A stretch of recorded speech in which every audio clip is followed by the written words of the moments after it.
When HOA called cops over my boat launch, they never expected I would take their Marina. The water was calm that morning, but the neighborhood wasn't.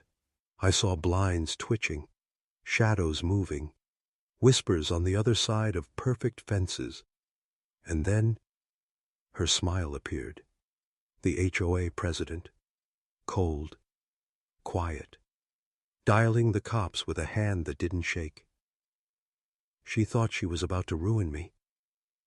But what she didn't know was that in less than 10 minutes, I would own everything she was trying to protect, including the HOA's precious Marina. Welcome back to HOA Secrets Uncovered. I'm Mark, just an ordinary guy living in a lakeside neighborhood where nothing is ever ordinary. By trade, I'm an auto electrician. By nature, I'm a man who doesn't like being pushed around. And this is the story of how a single morning, a single boat launch, turned into the biggest power shift my HOA had ever seen. That morning felt strange. The lake looked calm, almost too calm. The air was still. Not even a bird was singing. It was the kind of silence that makes you feel like something is about to happen, something you can't stop.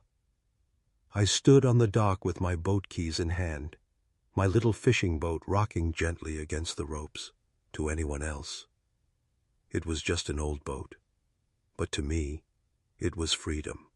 It was my escape from the noise of this perfect little neighborhood. You see, my house sits right by the water, and on my deed, it's clear.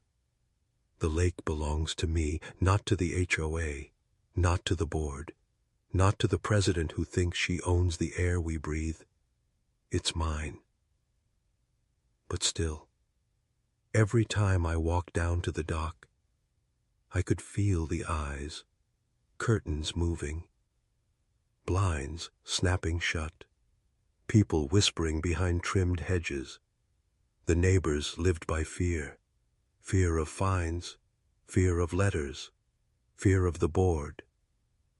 But I wasn't. It built that way. I turned the key in the ignition. The engine growled to life, loud, rough, like a warning shot, and just like I knew it would. That sound pulled her out. The HOA president. She was standing across the street, perfectly pressed suit, clipboard in her hand, phone already unlocked, her lips curled into a smile. But her eyes stayed empty. She didn't even shout, didn't even wave. She just lifted the phone, pressed a button, and started talking. I didn't need to hear the words. I knew what she was saying. Officer, we have a situation. In this neighborhood, I was always the situation. The neighbors started coming out too, one by one, like they were actors in a bad play, arms folded, eyes wide, pretending to be concerned citizens, but really, they were excited. They wanted a show. And I was the show. The engine roared louder as I pushed the throttle a little.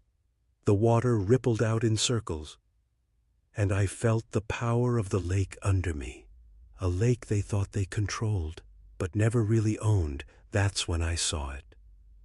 Flashing red and blue lights turning into the cul-de-sac. 2 police cars, sirens quiet. Just the lights spinning against the water. The neighbors gasped like it was Christmas morning. The president smiled even wider, her teeth catching the light. She thought she had won. The officers stepped out slow, one of them adjusting his belt, the other squinting at the water. They didn't rush. They didn't run. They just walked over to the president like they were greeting an old friend.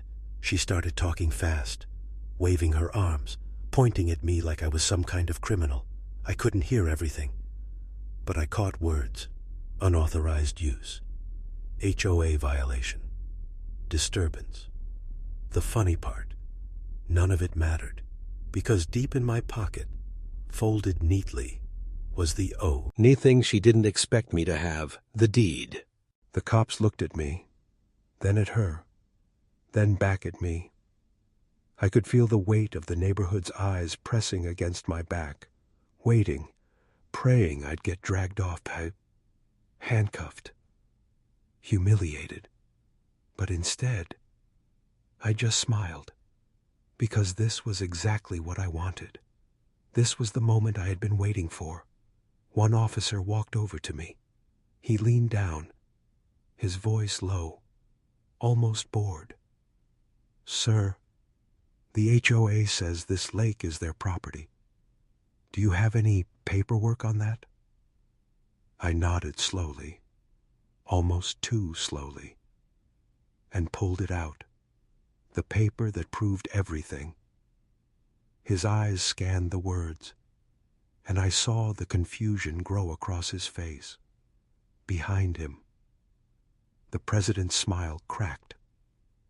Just a little, but I saw it. Her jaw tightened, her arms crossed harder, her nails digging into her skin. She knew this wasn't going her way. The officer looked back at her, shrugged. "Ma'am, it looks like this property belongs to him." Silence. Complete silence. The neighbors didn't even breathe. And for a second, just a second, I thought she might stop. That maybe, just maybe, she would admit defeat. But no. She leaned in close to the officer, whispered something sharp, something that made his eyebrow twitch. I couldn't hear it, but I knew. She wasn't done.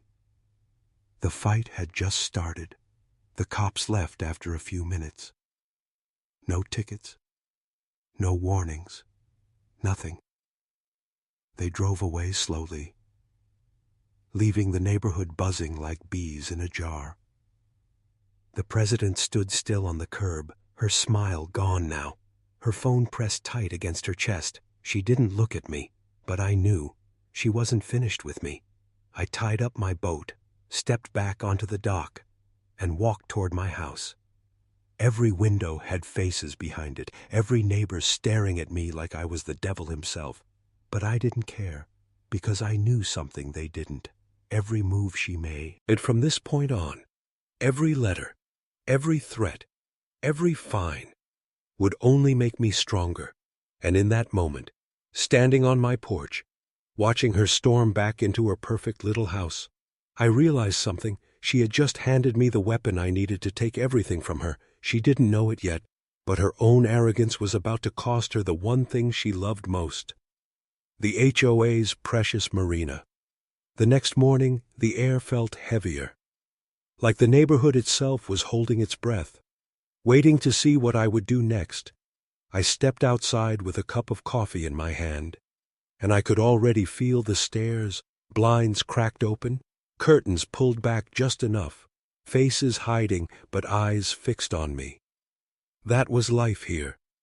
Perfect houses, manicured lawns, fences painted the same shade of white, and rules so many you could drown in them.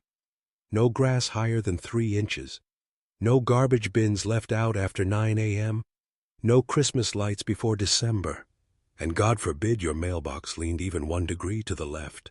They said it was about community standards, but we all knew it was about control. The HOA was the heartbeat of this place.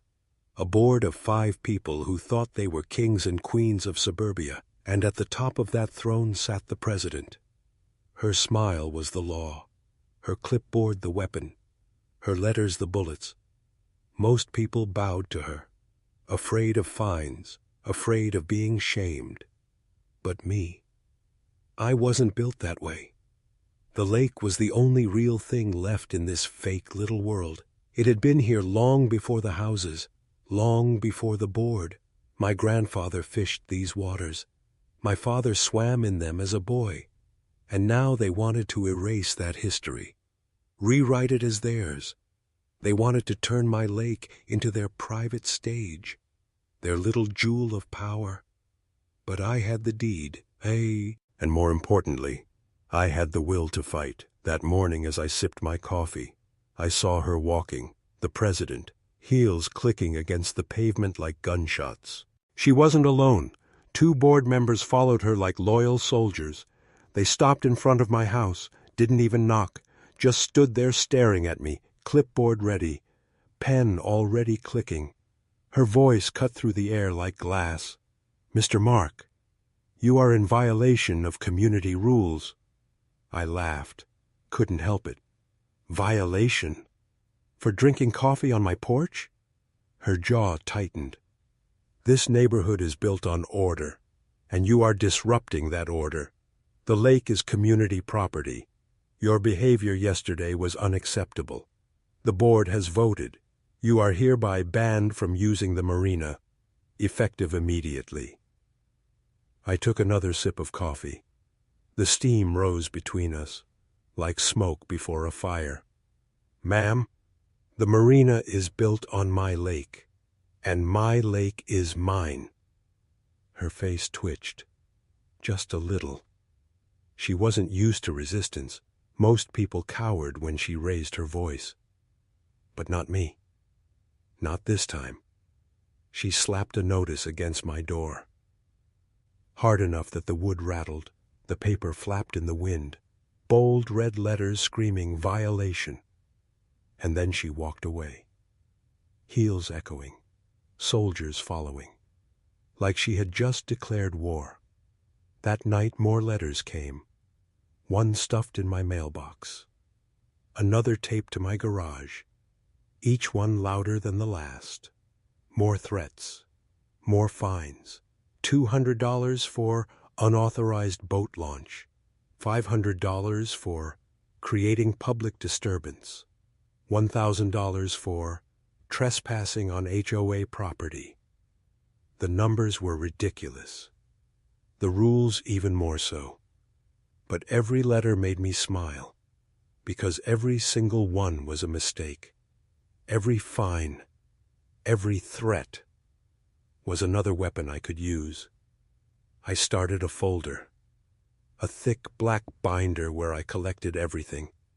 Every letter, every notice, every false claim, page after page, like building a case file brick by brick.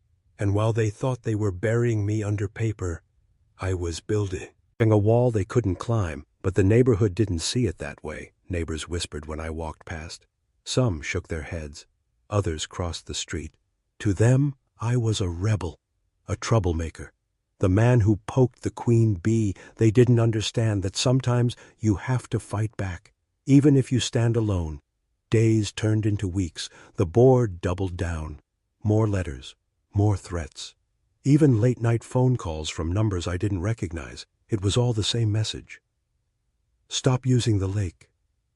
But I didn't stop. Every morning I launched my boat, slow and steady, engine roaring just loud enough to echo through their quiet streets. Every ripple of water was like a slap to their faces, and I knew it drove them crazy one afternoon. As I pulled the boat in, I saw her again, the president, standing at the edge of the marina with her arms crossed. She wasn't smiling this time. Her face was pale, her jaw tight. "You think you're clever, don't you?" she said. I shrugged. "I don't think. I know." She stepped closer. "This will not end well for you, Mark. The HOA always wins." Her voice cracked on the last word. And that's when I realized something important. She wasn't warning me. She was warning herself, because deep down she knew her empire was built on paper, and I was about to set it on fire. I walked past her without another word. Binder clutched in my hand. The war had started, and the battlefield was mine, and as the sun set over the lake that night, the water shimmered red and gold, like it knew something the neighborhood didn't. Something big was coming. The letters kept coming, one after another, sliding under my door, taped to my fence, stuffed into my mailbox like a curse I couldn't escape, each one louder, each one bolder. The board wasn't just trying to control me anymore. They were trying to break me. I sat at my kitchen table, binder open, pages spread like evidence in a courtroom. Every fine, every notice, every so-called violation. I read them out loud to myself. The words dripping with arrogance, unauthorized activity, trespassing, public nuisance. They weren't rules. They were threats dressed up in official paper. And I realized this wasn't about a boat. It wasn't even about a lake. It was about power. That night I couldn't sleep. I paced my house, lights off, watching the neighborhood through the blinds. Every window across the street was dark. But I knew behind those curtains were eyes, some watching with fear, others with delight, waiting for me to fall, waiting for the president to crush me like she had crushed so many before. But she had underestimated something. I wasn't scared. I was angry. The next morning I did something different. I didn't just launch my boat. I parked it right at the Marina dock. I tied it up tight, sat on the bow with my coffee, and waved at every neighbor who dared to look. It wasn't just a boat anymore. It was a flag, a symbol that said, "This is my water, not yours." The president showed up within minutes. Her heels clicked against the dock like gunshots. Clipboard already in her hand, but her voice wasn't calm anymore. It was sharp, shaking. "You can't do this. This is HOA property." I pulled the folded paper from my pocket, held it up, the deed glowing in the morning sun. "This says otherwise." She froze, just for a second. But I saw it. That flicker of doubt. That moment where her kingdom cracked. And that's when I decided it was time to push back. I started attending HOA meetings, not quietly, not as a bystander, but as a storm. Every time they brought up lake rules, I raised my hand. Every time they mentioned community property, I pulled out the deed. The board squirmed in their seats. The president's smile grew thinner each night, and the neighbors. They watched in silence. Some smirked behind their hands. Others whispered that maybe, just maybe, the board wasn't invincible, but the president wasn't done. She doubled the fines again, this time thousands. Failure to comply. Disrespecting board authority. She even tried to claim my boat was an unauthorized structure. I laughed when I read that one, and added it to the binder. The binder grew heavy, thick with their desperation, and that's when I knew what I had to do. I found a lawyer, not a fancy one, just a small-town guy who liked to fight. I handed him the binder. Watched his eyes widen with every page he turned. By the time he closed it, he leaned back and smiled. "You know, this isn't just harassment. This is a gold mine." We filed a suit, not small claims, not a complaint, a full lawsuit against the HOA for harassment, false fines, and abuse of power. It was like throwing a grenade into their perfect little boardroom.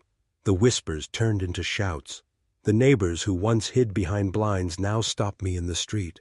Some shook my hand, some whispered thanks, and others warned me that I was poking a beast that had destroyed many before me.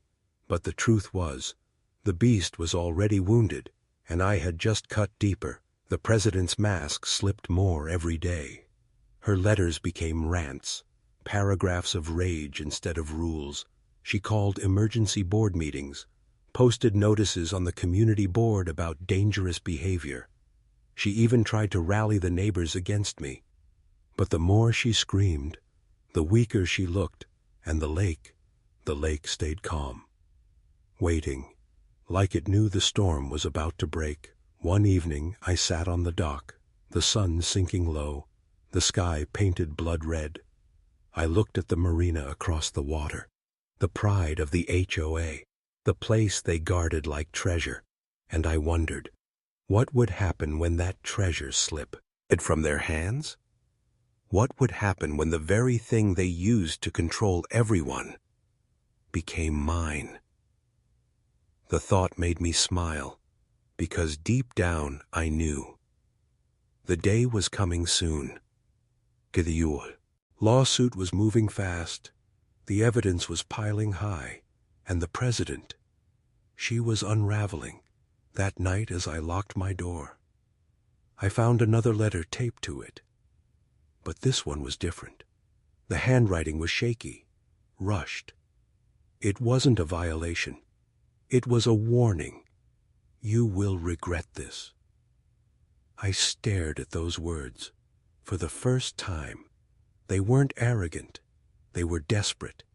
And that desperation told me everything I needed to know. The HOA was losing, and they knew it. The lawsuit changed everything. The neighborhood no longer felt quiet. It felt tense, like every house, every window, every perfect lawn was holding a secret.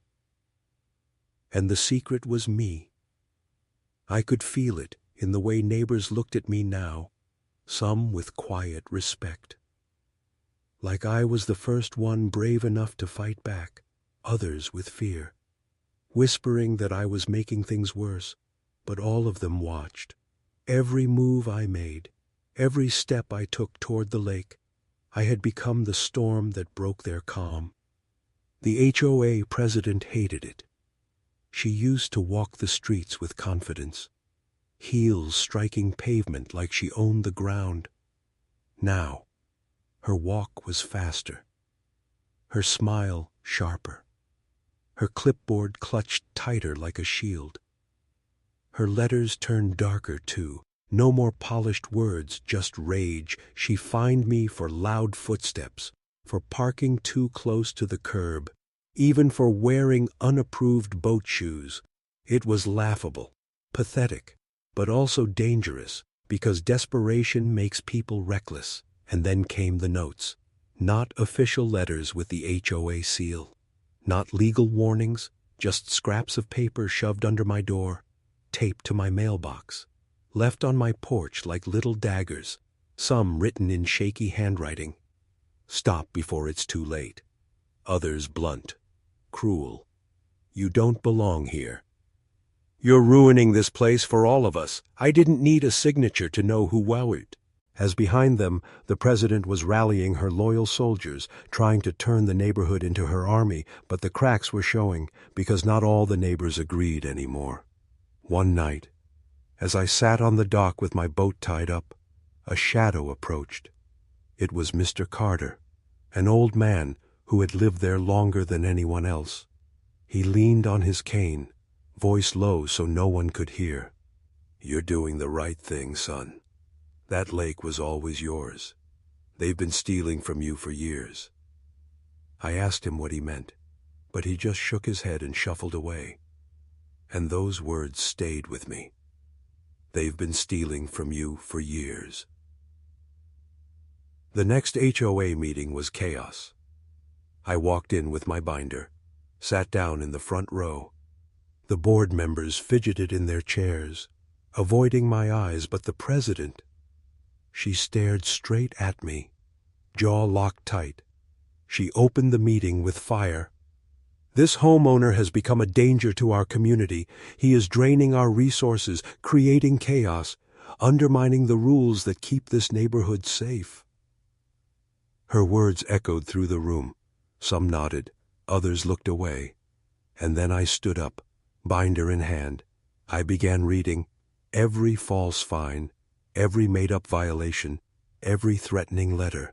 I held up the papers one by one, watching her face pale with every word. The room fell silent. The only sound was the shuffle of paper as I flipped page after page. By the time I was done, the neighbors weren't looking at me anymore. They were looking at her. Her mask cracked. She slammed her hand against the table. This is harassment. You think you can outsmart us? You think one lawsuit will destroy everything we built? You are nothing but a troublemaker. Her voice shook. Her hands trembled. And that's when I knew she was losing. The neighbors started murmuring. A woman in the back whispered loud enough, for all to hear. Maybe he's right. Maybe they've gone too far. The president's eyes shot daggers across the room, but the damage was done.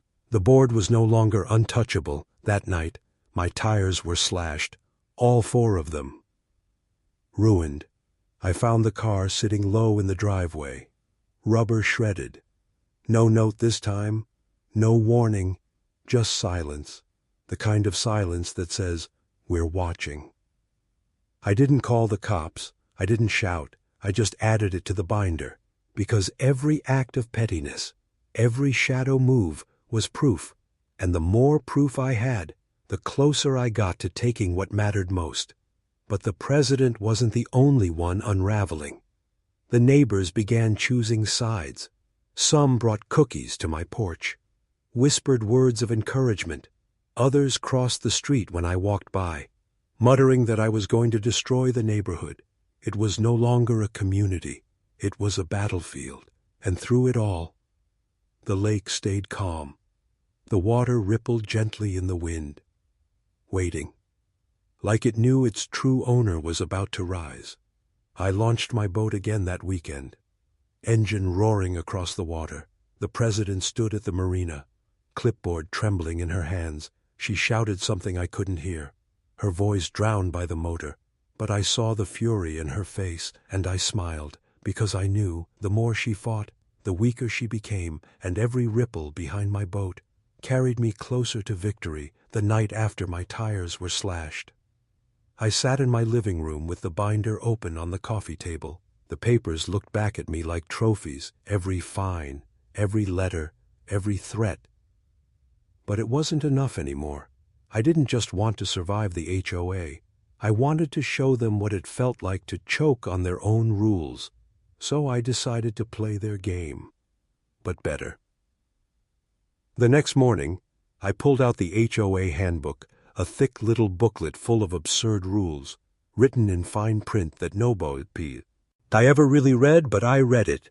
Every single line, page after page. I studied it like a general studies maps before a war, and I found holes, cracks, contradictions, rules so ridiculous, so impossible to follow, that no one ever did. And that was my weapon. I started with my mailbox. The handbook said it must stand exactly 48 inches tall, not an inch higher or lower, so I measured mine, cut it down, and made sure it was exactly 48, not 47.9, not 48.1, perfect. Then I painted my fence the approved shade of HOA white, not just once, but 3 times. I even used the exact brand they listed, the one most people ignored because it cost too much. And my lawn, I cut it with a ruler in my hand. Every blade of grass was 3 inches sharp. The neighbors stared as I worked. Some laughed, some shook their heads, but I didn't care. I was building armor, because the next time they tried to find me, I would be untouchable. And it didn't stop there. I walked the neighborhood with a notebook. I measured other mailboxes, checked the color of fences, even counted the holiday lights strung too early. And what I found was gold. Violations everywhere. Mailboxes at 49 inches. Fences painted eggshell instead of HOA white. Cars parked facing the wrong direction. If they wanted to play by the book, then the book was about to bury them. I sent copies of my notes to the board. Every single violation, every single neighbor who was guilty of breaking their precious rules. The board panicked, because if they fined me, they would have to fine everyone. And if they didn't fine me, then they had no case against me at all. The president tried to stay calm, but I could see it in her eyes. She was unraveling. Her clipboard shook when she wrote. Her voice cracked when she spoke. At one meeting, she even snapped at one of her own board members for his king about mailbox heights. Her empire was crumbling. And I was the one kicking down the walls. But it wasn't just the board that felt the heat. The neighbors started turning too. One woman stormed into a meeting screaming that she wouldn't repaint her $10,000 fence just because I exposed it as the wrong shade. Another man shouted that if they fined him for his Christmas lights, he'd sue the board himself. The president tried to calm them, tried to redirect their anger back at me, but it didn't work, because for the first time, they weren't afraid of me. They were afraid of her. That was when I knew I had her trapped. If she find me, she had to find them. If she ignored me, I won. Either way, she was bleeding power, but she didn't quit. Desperation makes people dangerous. She started sending anonymous emails, threats about mysterious accidents, whispers that I should leave before it's too late. I printed them out, added them to the binder, each one another nail in her coffin. And then, the final blow came from someone I didn't expect, a neighbor I barely knew. Mrs. Green slipped a manila envelope under my door one night. Inside were copies of emails, private emails between the president and other board members, plotting against me, laughing about making up fines, even admitting that the lake wasn't legally theirs. It was everything I needed. The smoking gun. I sat on my porch that night, the envelope in one hand, the binder in the other. The lake shimmered in the moonlight, calm as always. And I realized something. The president hadn't just lost the fight. She had handed me the keys to destroy her with her own words. From that moment, I wasn't just defending myself, I was taking the board apart piece by piece, and with every move, the Marina came closer into my hands. The president didn't know it yet, but her time was running out. The day of court felt like walking into a storm. The sky was gray, the air heavy, like even nature knew something was about to break. I carried my binder in one hand, the manila envelope in the other. Every step echoed through the courthouse hall, and I could almost feel the eyes of the neighborhood on my back when I entered the courtroom. She was already there, the president, perfect suit, perfect hair, but her smile was gone. She sat at the table with her board members, whispering fast, eyes darting like cornered animals. For the first time, she looked small. The judge entered. Everyone stood. And in that silence, I realized just how far this had gone. This wasn't just about fines anymore.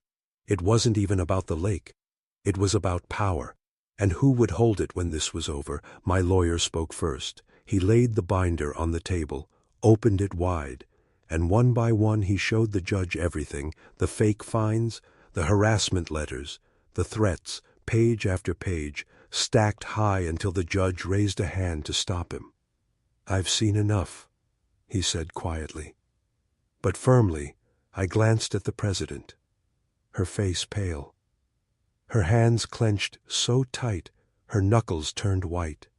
Then came the envelope, the emails. The judge read them slowly, his eyebrows arching higher with every line. Laughter about breaking me, admissions that the lake wasn't theirs, plots to bankrupt me with fake violations. When he finally set the papers down, the silence was sharp enough to cut through the air. The president tried to speak. Her voice cracked. "Your Honor, this is being taken out of context. These are private discussions." The judge slammed his gavel once. "Private or not, they show intent. Intent to harass, intent to abuse authority, intent to lie." The board members sank into their seats, eyes down, and the president. She stared at me across the room, her eyes burning. "Bo." At her body trembling, she knew it was over. The judge leaned forward, his voice steady. "This homeowner has proven ownership of the lake. The HOA has acted unlawfully. Not only will the HOA cease all fines and harassment, but damages will be paid for emotional distress and legal costs." He paused, then dropped the blow none of us expected. "And as the marina is constructed on property not legally belonging to the HOA, control of the marina will be transferred to the rightful owner of the lake." The words hung in the air like thunder. Transferred to me, the marina. The pride of the HOA, the jewel they guarded like treasure. Now mine. The president gasped, shook her head, stood up as if she could shout the words away, "This is outrageous. You can't." But the gavel struck again, sharp and final. Case closed. I walked out of that courtroom with the binder under my arm, and the weight of an entire marina on my shoulders. Neighbors whispered in the hall, some stunned, some smiling. But I didn't stop to listen. I just kept walking, because for the first time in months, I felt free. The next morning I stood on the dock, looking across the water at the marina.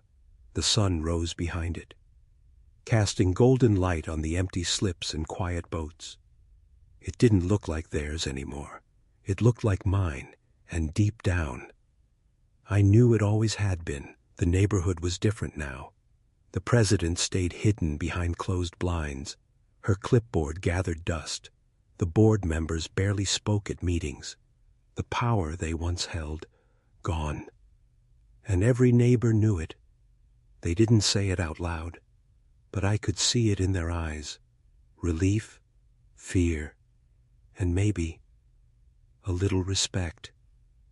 I launched my boat again that morning, slow, steady, letting the engine echo across the water. But this time, no one came running. No letters, no cops, no threats, only silence. And in that silence, victory. The lake rippled gently as I steered toward the marina. The docks creaked under my steps as I tied my boat to the slip that once belonged to them. And standing there, feeling the boards shift under my feet, I realized something. The fight was never about rules. It was about freedom. And sometimes, freedom comes only when you're willing to lose everything to win. As I looked back at the rows of perfect houses, blinds still drawn tight, fences lined like prison bars, I wondered how long it would take before someone else stood up to power. How long before another neighbor decided they had enough of living in fear. Because if it happened to me, it could happen to any of them. And the question that burned in my mind was simple. Why did it take so long for someone to finally fight back? The days after the courtroom felt unreal, like the whole neighborhood was holding its breath. Waiting to see what I would do next, I had walked into that courthouse as just another homeowner. But I walked out as the man who owned their pride and joy. The marina. The president disappeared. Her blinds stayed closed. Her car vanished from the driveway for weeks. Rumors spread fast. Some said she resigned from the board. Others whispered she was planning revenge. But none of it mattered. Her power was gone. Stripped from her the moment the gavel struck, the board tried to recover. They held quiet meetings in the clubhouse. No more raised voices. No more smug smiles. Every decision they made now was careful, almost fearful, because they knew I was watching, and if they tried to cross me again, I had the evidence and the power to end them twice as fast. But the real shift wasn't in the board. It was in the neighbors, the same people who once hid behind blinds, who once whispered and shook their heads when I walked by, now waved at me from their driveways. Some even came to my door with pies, handshakes, small words of thanks. It was awkward at first, because I remembered their silence when I stood alone. But I also understood they weren't bad people. They were scared, and for the first time, they saw what it looked like to live without fear. The marina itself felt different too, walking the docks, hearing the wood creak under my steps. I felt something powerful, not just ownership, not just victory, but justice. Because every nail in those boards, every rope tied to a slip, was proof that the HOA could be beaten, that their rules weren't untouchable, that their threats weren't the law. I didn't turn the marina into some grand empire. I didn't charge fees, or lock gates, or make it exclusive. I opened it. Any neighbor who wanted to use it could. No letters, no fines, no fear, just water and freedom. At first, they didn't believe it.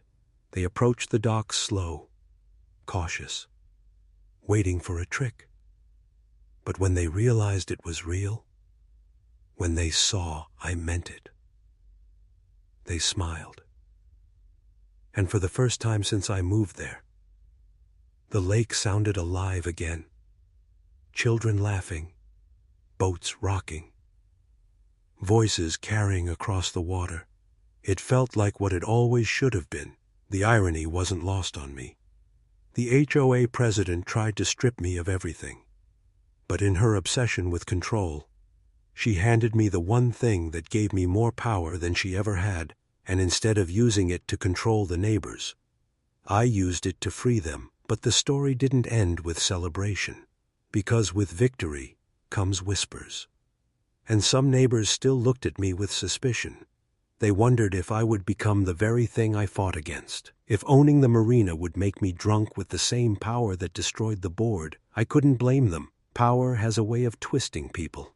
I saw it in the president, how her smile turned sharp, how her clipboard became a weapon, and I promised myself I would never let that happen to me. Still, at night when the water was calm and the moon lit the lake, key and silver, I thought about her, the president. Did she sit in her darkened house, staring at the marina she lost? Did she replay the courtroom in her mind, the moment her empire crumbled? Or was she already planning her next move, waiting for me to slip? I'll never know, but one thing is certain. She underestimated me. She thought calling the cops would end me, but it only woke me up. Now, when I stand at the dock, I see more than water. I see a reminder that no matter how small you feel, no matter how powerful the enemy looks, the fight is never over until you decide to quit. And sometimes, the very rules they use to break you can become the weapons that set you free. The neighborhood isn't perfect now. The lawns are still trimmed. The mailboxes still lined like soldiers. But the fear is gone. The board still exists, but their power has cracks, and the neighbors know it, because one man stood up, and the queen lost her crown, and as the sun sets over the lake, painting the water in gold and fire, I ask myself a question. What's more dangerous? A board with too much power, or a community too afraid to fight back?